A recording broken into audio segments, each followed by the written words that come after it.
I was born in Malta, Courtney. It's an old town.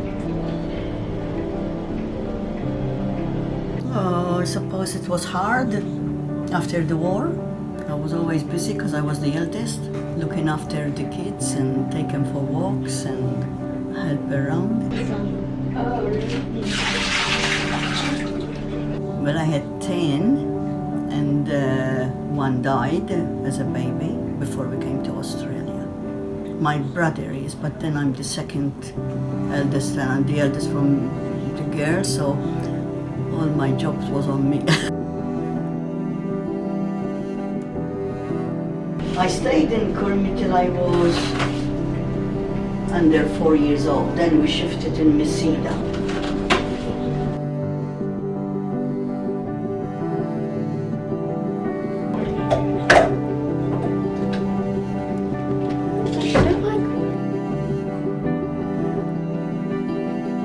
Too late for us. So we used to go to 5 o'clock meals Sunday morning with Mom. Because I was, I had to, it never worried me looking after 6 kids. By ship. It took us, I'm not sure, 28 then or 20 something, between Colombo to Perth to Fremantle. The ship broke the propeller and then they were gonna send us by train from Perth to Melbourne. Then when they decided, because they say usually the worst water from Perth to Melbourne, the sea. We was gonna come down by train from Perth to Melbourne, but then they decided to keep coming to Melbourne with the ship. But then the people from Sydney and all, they sent them by train from Melbourne to Sydney. And then later on, the same ship, after they left Colombo, was it Colombo? Yeah. It caught fire, and those people, when they took them to Colombo back, because it wasn't fire, I think they done it on purpose because the ship was old. Actually, Eddie, Auntie Mary's Eddie's, he was on it, and they lost everything, out with their own pajamas, and they sent them with, I don't know whether they had to fly, I can't remember if they flew him to Australia or got another ship to Australia.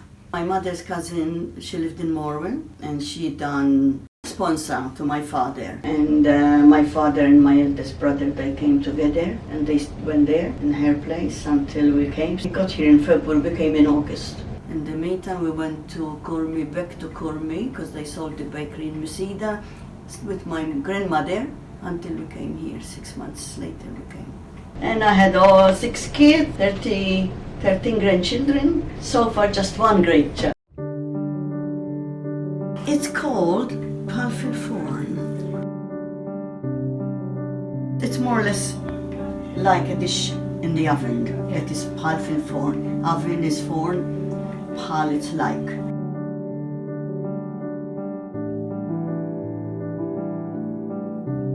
My mother used to make it. I don't know how she made it, but anyway.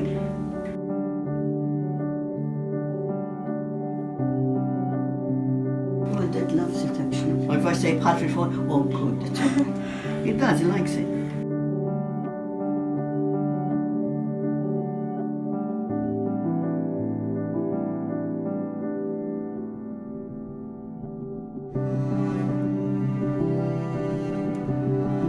No, not really actually.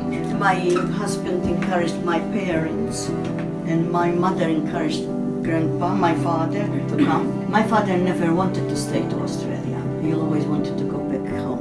And then we grew up. We used to go look at Nana, my mother. I told you let's go early. Now they all grown up and they won't come back, you know. So they both died in Australia. Maybe he was the old-fashioned way.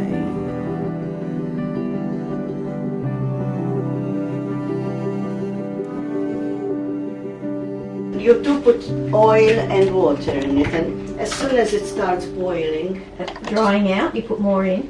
no, it doesn't, because you just put in. You don't put water up to the top okay. completely, because the meat will let juice as well. Otherwise, it becomes too watery.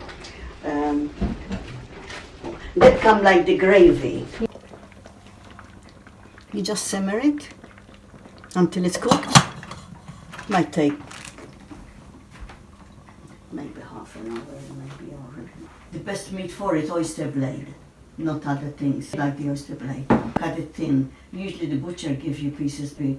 You cut that sometimes in 3 or 4, depending how sharp your knife is. And then you put some veggies, maybe some carrots, beans, whatever you fancy on the side. Yeah. You steam them or whatever you like to do. Sometimes I even put some carrots on top and let it steam with the food to make it quicker. In Malta, everybody was happy. A lot of people was happy, and no competing with one another. They couldn't afford to compete then anyway. I don't know. Today is different. Today they know we're different like anyone else. They compete. They do. If you do one thing, I do better. That's how the whole world is.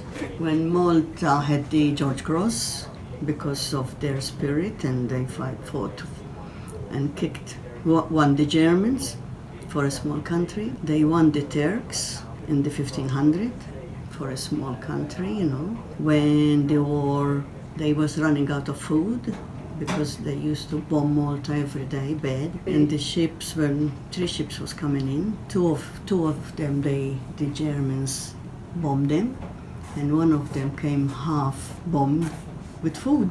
And the people went to unload. And every time these things happened, it always on this Feast of Our Lady. When the ship came in and they got the food, that was 15th of August, that's the Feast of Our Lady. When they won the Turks war, I think that was September, I'm not sure which date, but it was the Feast of Our Lady. Because the Maltese those days, they never stopped praying the wars, praying rosary all the time. It was 100% religion, Christian, Catholics. But now people mix a lot with other people, so they might not be. And it's still, but Malta's still very strong. The church is still very strong.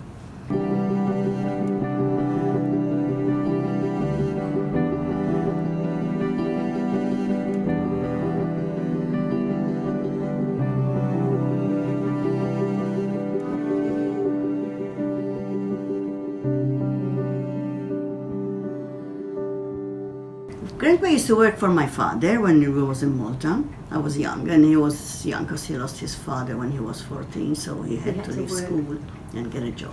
We was neighbors at that time, where I was young. And then he came to Australia when he was 18. Then he came to Malta after 5 years. He encouraged my mother and father to come to Australia. Then they did, and he brought his brother over. When we came, we went to live in Morwell, in the Gippsland. First, Grandpa started working for the SEC in there, and then he bought a bakery. And when I came, I didn't want to go back to school because I was sort of maybe too old for my age to go back to school. And I got a job in the sewing factory in Morwell for a while.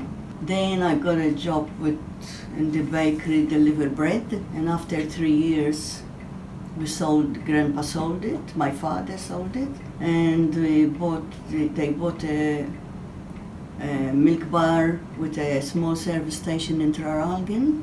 So us girls used to work in the milk bar. My father and my brother and all them, they worked in the service station. And what happens, my husband used to come and visit us because we knew each other. He knew my father and my mother's. We were neighbors, they were good friends. And then that's when my husband asked me to go out with him. We got married and we had 6 kids, and that's it. We didn't hang around with like today, 10 years around before we decide to do something. We got married after 6 months, and we're still married after 57 years. So that's the story of mine, solo.